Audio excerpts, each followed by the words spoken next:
स्वागत है आप सभी का खबर झारखंड में। मैं रविंद्र सिंह आपके साथ। झारखंड में धान खरीद का काम शुरू हो चुका है। सरकार ने पूरा सिस्टम तैयार किया है। किसानों को न्यूनतम समर्थन मूल्य के साथ साथ बोनस भी दिया जा रहा है। लेकिन इन सब के बावजूद किसान धान अधिप्राप्ति केंद्र तक नहीं पहुंच रहे। आखिर क्यों किसानों को एमएसपी प्लस बोनस लुभा नहीं रहा है, इस रिपोर्ट में देखिए और समझिए। किसानों को क्यों नहीं लुभा रहा एमएसपी प्लस बोनस? औने पौने दाम में क्यों धान बेच रहे किसान? सिस्टम तो है, लेकिन बिचौलियों से कैसे बचे किसान? ये चंद सवाल झारखंड के किसानों के लिए मौजूद हैं। तस्वीरें रांची में धान अधिप्राप्ति केंद्र की है, जहां सरकारी दर पर धान की खरीद शुरू हो चुकी है। बावजूद इसके किसान धान बेचने में रुचि नहीं दिखा रहे। ऐसे में हमारी टीम कांके ब्लॉक के अरसंडे स्थित धान खरीद केंद्र पर पहुंची और ताजा हालात का जायजा लिया। जो सच सामने आया वो चौंकाने वाला है। 15 दिसंबर को महज एक किसान धान बेचने पहुंचा। वहीं 17 दिसंबर को 2 किसान, 18 और 19 दिसंबर को 4-4 किसान, जबकि आज अभी तक महज 2 किसान ही धान बेचने पहुंचे। हम इस वक्त कांके प्रखंड में धान अधिप्राप्ति केंद्र पर हैं। आप देखिए यहाँ पे लिखा हुआ भी है धान अधिप्राप्ति केंद्र कांके प्रखंड अरसंडे, और ये धान अधिप्राप्ति केंद्र है और यहाँ के ये इंचार्ज है। आप ही यहाँ पे इंचार्ज है ना? क्या नाम हुआ आपका? मनोज रजवार, जनसेवक कांके रांची। अच्छा, यहाँ कब से धान खरीद शुरू हुआ है? 15 तारीख से।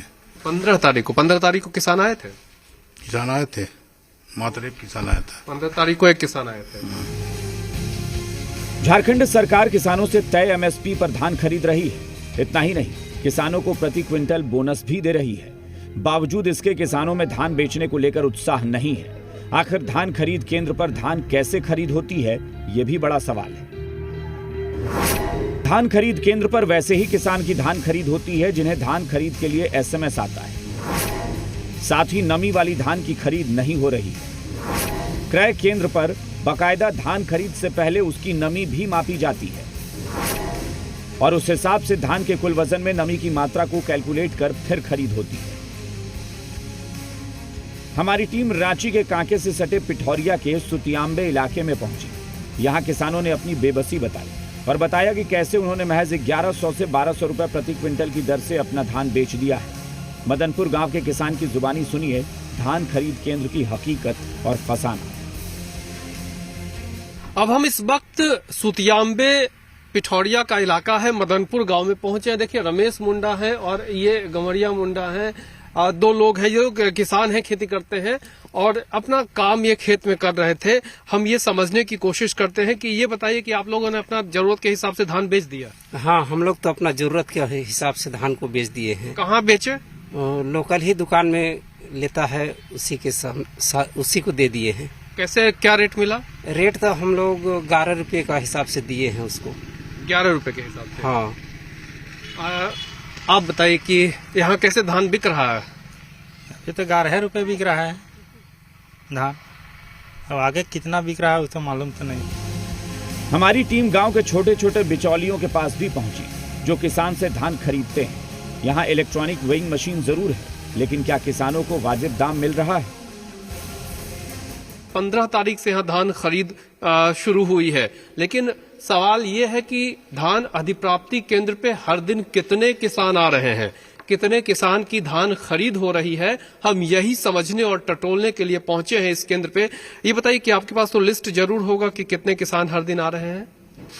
ये 17 तारीख का है। 17 तारीख को इस केंद्र पे 2 किसान की धान खरीद हुई है। बाकायदा सारा डिटेल्स उसमें लिखा हुआ है और कितने हजार की धान खरीद हुई है वो भी इसमें अंकित है। ये हाल तब है जब राज्य सरकार ने एमएसपी पर धान खरीद के लिए पुख्ता तैयारी की है। राज्य में कुल 418 धान खरीद केंद्र बनाए गए हैं। 4.5 लाख क्विंटल धान खरीद का लक्ष्य रखा गया है। 1.5 लाख से ज्यादा किसानों का निबंधन हुआ है। 25,000 से ज्यादा किसानों को एसएमएस आ चुका है। जाहिर है सरकार की तैयारियों में कोई कमी नहीं है, लेकिन बिचौलियों की वजह से किसानों को भारी नुकसान पहुंच रहा है। बीजेपी इसी को मुद्दा बनाकर सरकार पर निशाना साध रही है। मैं आपको केवल स्मरण ये कराना चाहूँगा कि यही सरकार ने कहा था कि कि 2500 रुपया प्रति क्विंटल हम धान की खरीदारी करेंगे। ये इनके घोषणा पत्र में भी था, चुनाव में भी इन्होंने कहा। तो पिछली बार तो आपने नहीं लिया तो कोई बात नहीं, अब पूरे 1 साल चलने के बाद भी अभी तक एमएसपी आपने नहीं बढ़ाया। वहीं खाद्य आपूर्ति मंत्री रामेश्वर उरांव का दावा है कि अब तक पिछले साल से 1.5 गुना ज्यादा किसानों ने रजिस्ट्रेशन करा लिया है। किसानों को आगे आना चाहिए। आप हमको बताइए, खोज करके रिसर्च करके बताइए क्यों नहीं आ रहा है। रजिस्ट्रेशन नहीं किया है, रजिस्ट्रेशन करेगा तब ना आएगा हमारे पास। रजिस्ट्रेशन में साल भर से मौका दिए, सबको बताते रहे रजिस्ट्रेशन कराओ, जमीन का रसीद लेके सीओ के पास जाओ। हालांकि 1.5 गुना बढ़ गया पहले से, पिछले साल से रजिस्ट्रेशन साल लगभग 1.5 गुना हो गया। झारखंड में धान खरीद पर एमएसपी के साथ बोनस दिया जा रहा है। बावजूद इसके किसानों की उदासीनता बड़ा सवाल है। किसान भाइयों को जागरूक होने की जरूरत है। चंदन, जी मीडिया,